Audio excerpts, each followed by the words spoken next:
Agora, trazendo um pouco da psicopedagogia mesmo, né? Para a aprendizagem acontecer, depende de diversos fatores.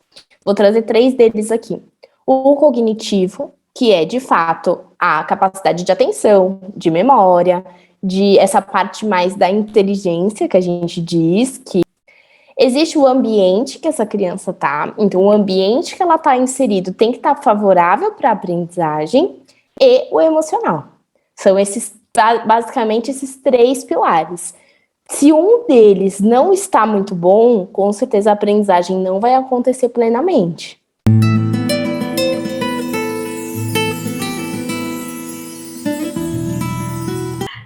Olá, hoje nós vamos continuar conversando sobre o processo de aprendizagem na infância e qual a influência da família nesse processo. E hoje a convidada é a psicopedagoga Isabela. Oi, Isa, bem-vinda. Oi, Padma, obrigada pelo convite.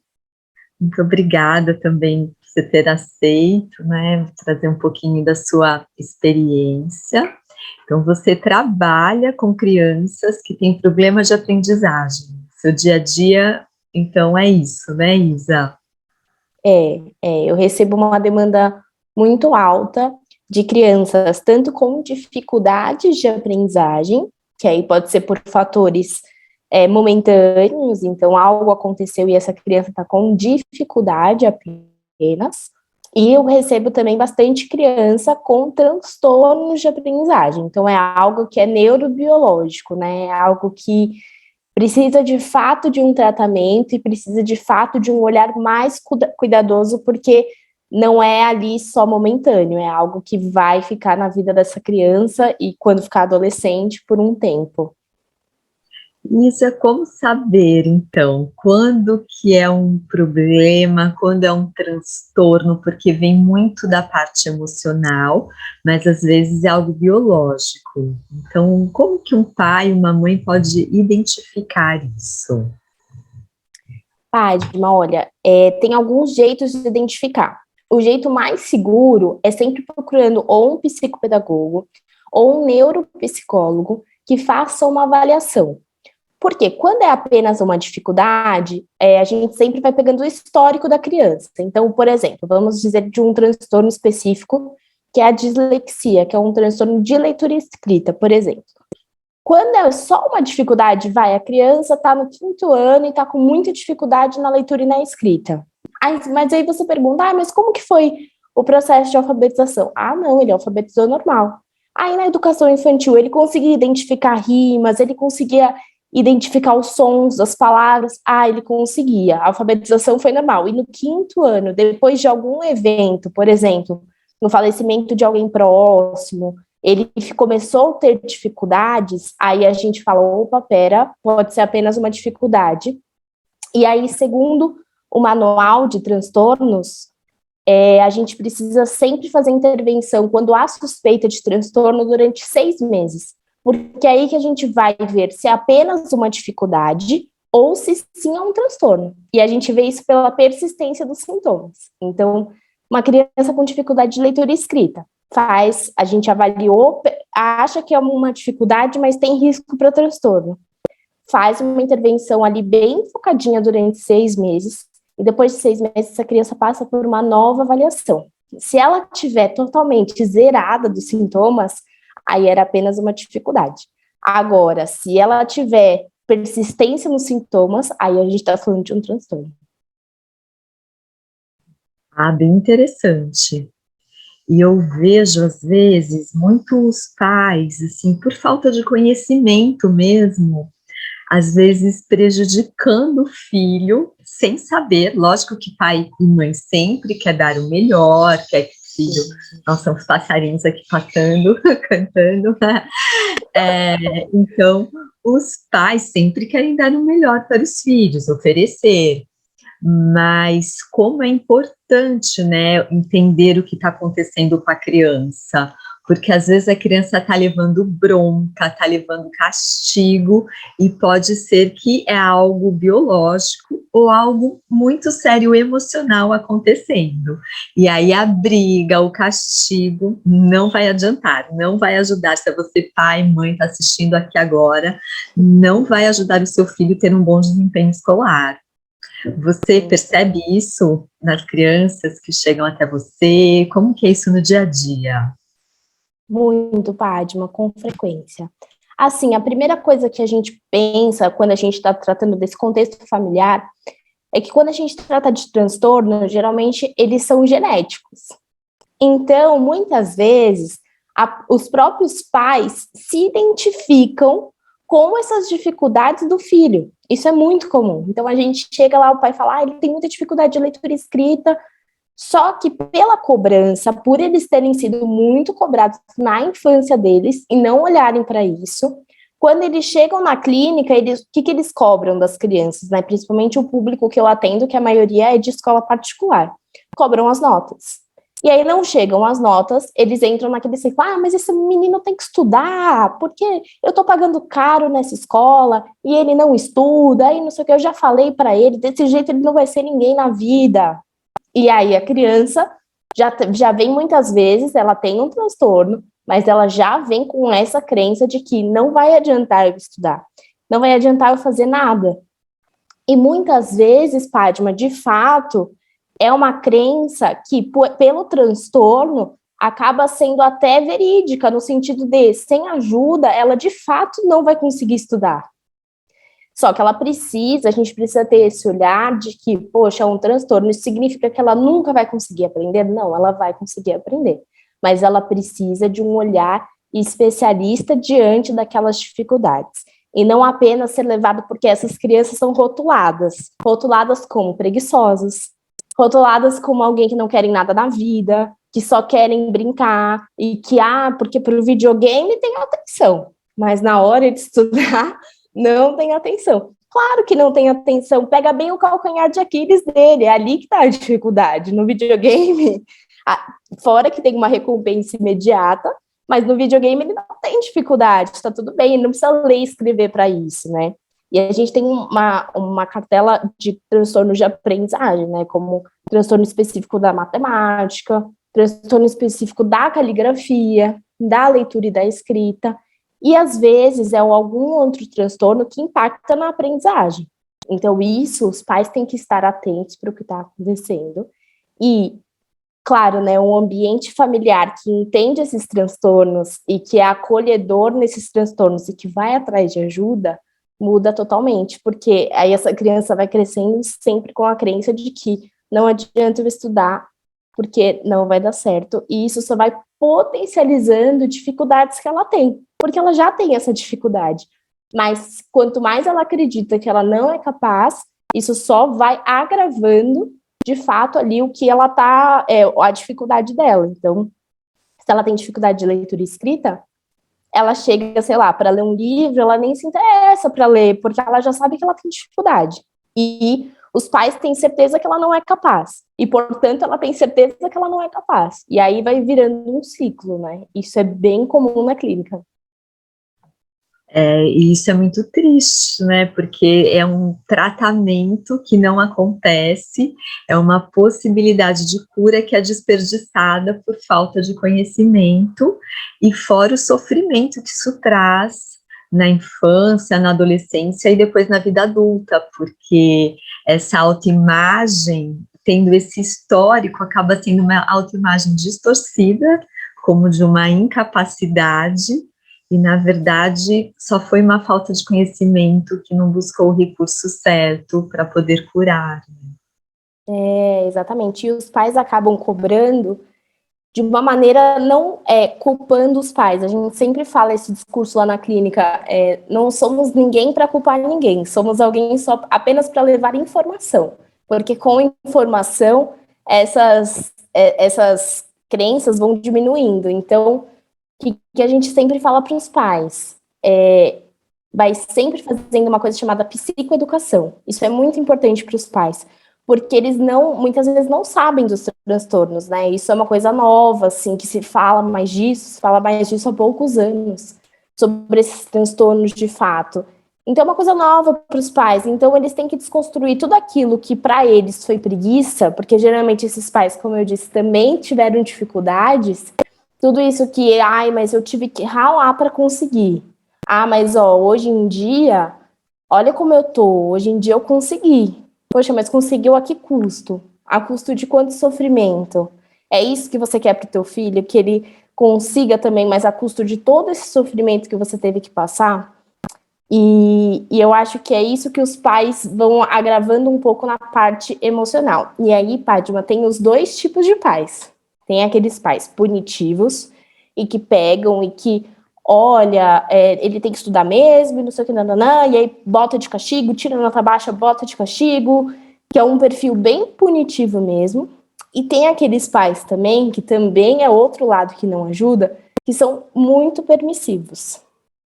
E aí acabam mascarando as dificuldades do filho por toda essa permissividade. Então, a gente sempre brinca que tem que ter um meio termo. Então, tudo, mas ele tá indo mal na escola e tudo bem.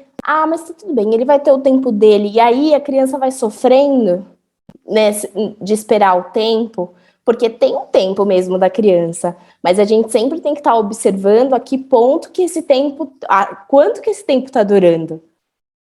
Poxa, ele está com dificuldade na alfabetização. Até o 3º ano é normal, mas aí ele está no 6º ano que está cobrando dele textos grandes e ele não dá conta de ler.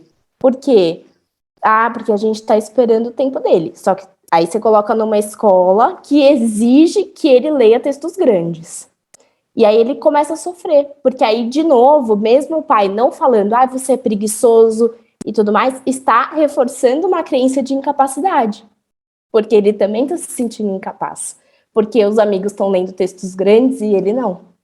Então tem os dois tipos de pais que ambos precisam de ajuda tanto quanto.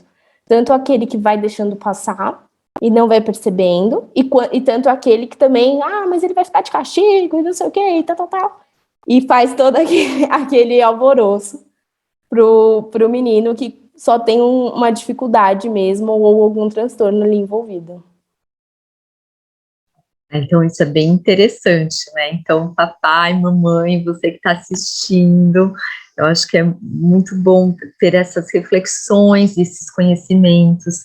A nossa tendência, o que é natural, é a gente repetir o que os nossos pais fizeram com a gente, nós fazemos com os nossos filhos, ou nós fazemos o oposto. Então, às vezes, filhos que tiveram pais que eram muito punitivos, acabam ou punindo, que é isso que a Isa está trazendo, ou acabam indo para o oposto. Não, eu vou fazer diferente com meu filho, mas aí também vai para uma permissividade e acaba não ajudando o filho, né? Então, acho que tudo é conhecimento mesmo.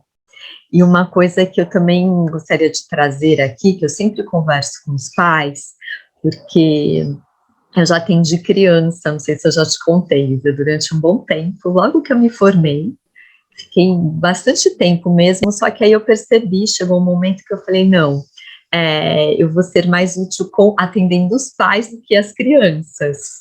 Sim.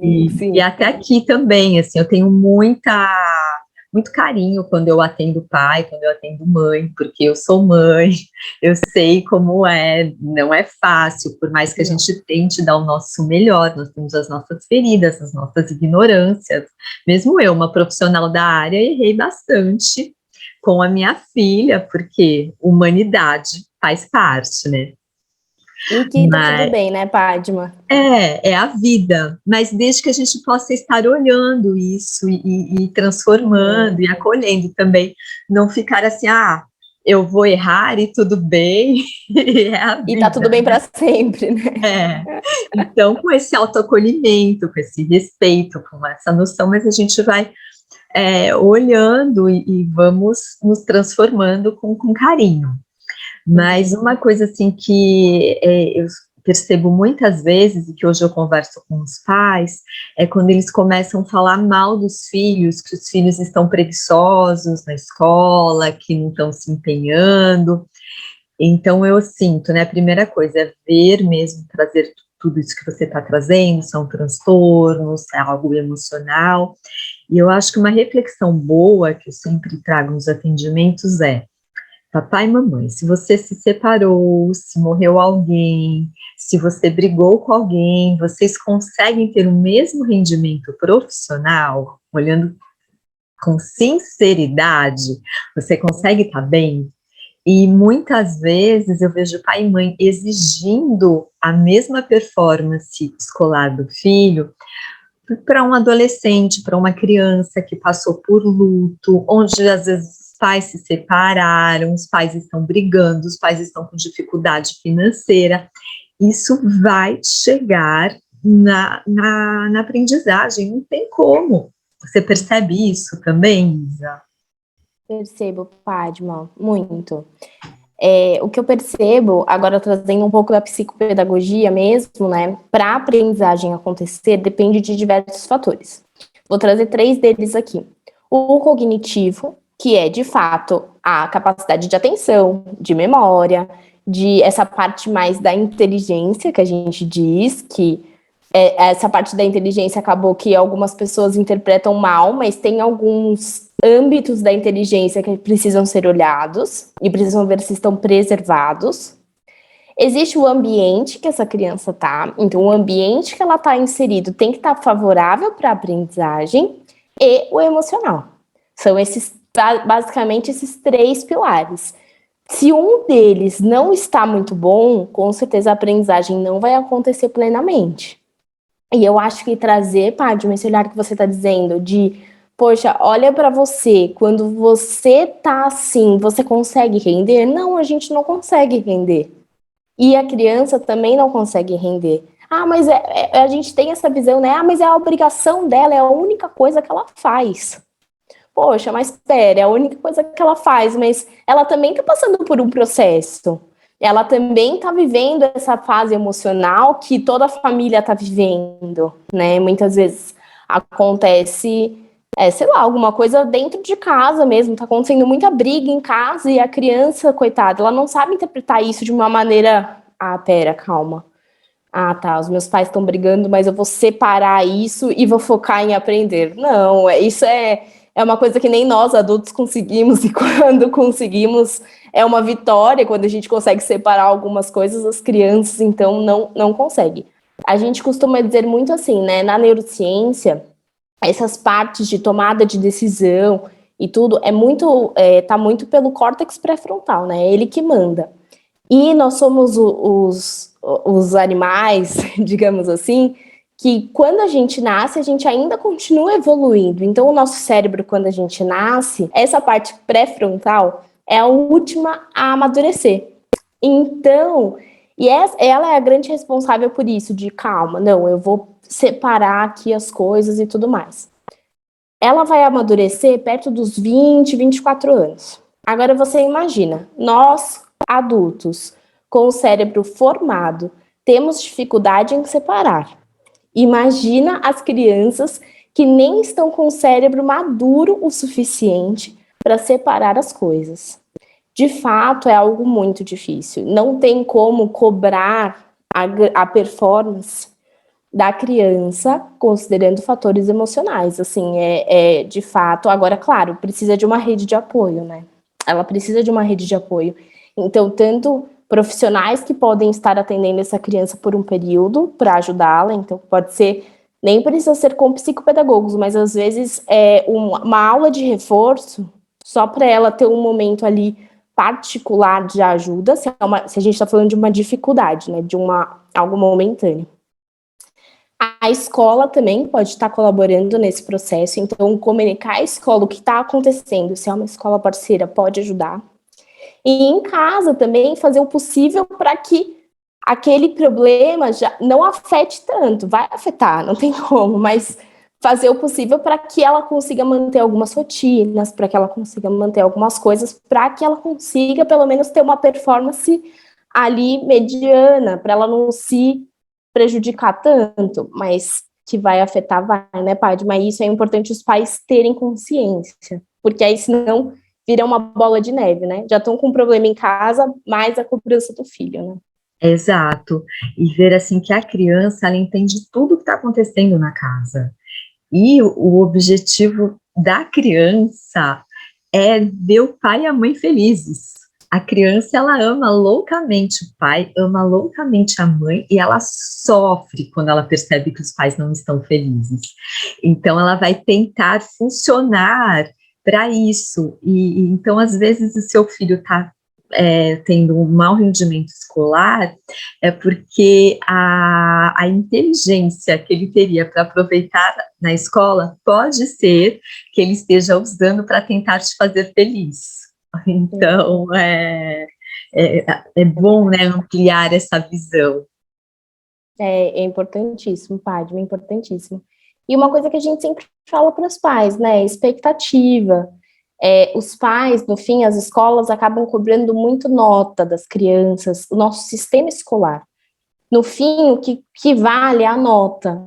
Só que existe todo um processo diante disso, e o processo que muitas vezes não é valorizado. Então, ela está indo mal neste momento, mas, poxa, como é que está o processo dela? No processo dela, para ela chegar nesse resultado, ela teve ali que lidar com uma separação, ela teve que lidar com a morte de alguém, ela teve que lidar, muitas vezes, com questões escolares, Padma.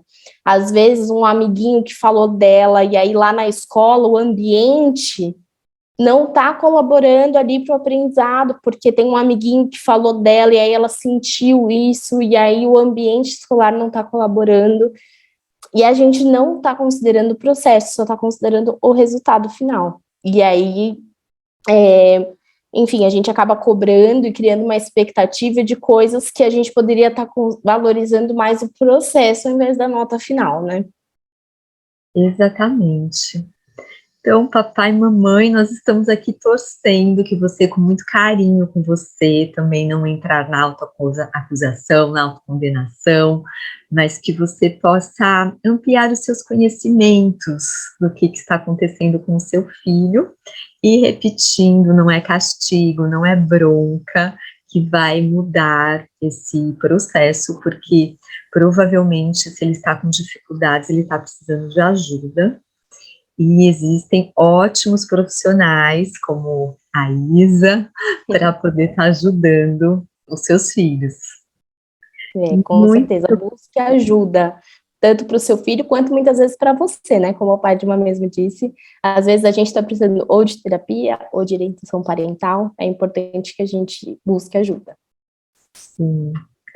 Então, muito obrigada, Isa, por compartilhar aqui os seus conhecimentos, a sua experiência. Obrigada, Padma, muito obrigada. Adorei o nosso bate-papo, achei muito produtivo. Obrigada, viu? Eu também, gostei bastante. Foram bem, assim, úteis, assim, todas as informações que você trouxe. Então, papai e mamãe, estamos aqui nessa torcida para que você possa ajudar o seu filho. E isso, sim, vai trazer mais felicidade para toda a família e mais prosperidade.